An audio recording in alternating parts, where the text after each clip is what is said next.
महाराज बड़े प्रतापी राजा हुए। इनके भी जीवन में एक घटना घटित होती है। नेपाल में गंडकी की नदी के किनारे रहते थे, भजन करते थे। वहां पर एक दिन की बात है, सूर्य अर्घ दे रहे थे। उसी समय एक हिरणी गर्भवती थी, वो आई पानी पीने के लिए। जोर से सिंह ने दहाड़ लगाई, हिरणी छलांग लगाती, उसका प्रसव गिर जाता है और हिरणी उस पार जाती है और उसकी मृत्यु हो जाती है। इधर ही अंजुलि में जल लेकर सूर्य अर्घ दे रहे थे। जैसे अंजुलि में जल उठाए, उसमें हिरणी का बच्चा आया। उसको देख करके मोहित हो गए, मोह आने लगा। उसको लेकर के आते हैं, पालन पोषण करते हैं। जो भरत जी महाराज नित्य प्रति भजन की सीमा उनकी बढ़ती जाती थी, उस हिरणी के बच्चे में उनका मोह फंस गया, मोह फंस गया।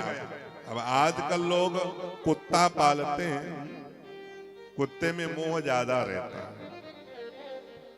अब भरत जी महाराज हिरणी के बच्चे में ही लग गए, उसका पालन पोषण करना, दुग्ध पान कराना, सब कुछ करने लगे। पूजा पाठ धीरे धीरे छोड़ते गए, धीरे धीरे छोड़ते गए।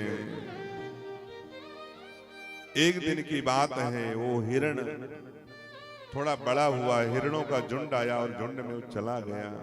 भरत जी महाराज देखते हैं, कहाँ गया कहाँ गया। भरत जी महाराज हिरण के बच्चे का स्मरण करके उनका प्राणांत हुआ।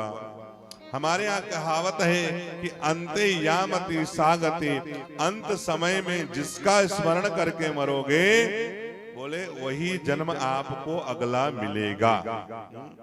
बहुत लोग कुत्ता पालते हैं, कुत्ते की खूब सेवा करते, डेंटिंग पेंटिंग, खूब साबुन शैम्पू से नहलाते हैं, बढ़िया सुंदर घर बनाते हैं, सब कुछ अच्छा करते हैं, लेकिन क्या लिखवाते हैं?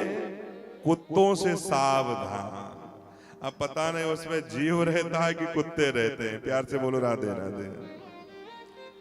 इसीलिए भैया भगवान का चिंतन, भगवान का भजन दोनों शुरू से करना चाहिए, तो हमारा कल्याण होगा।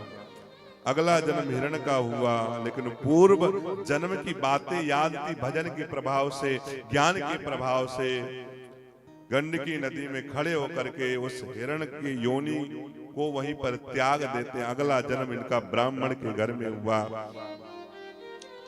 ब्राह्मण के घर में हुआ।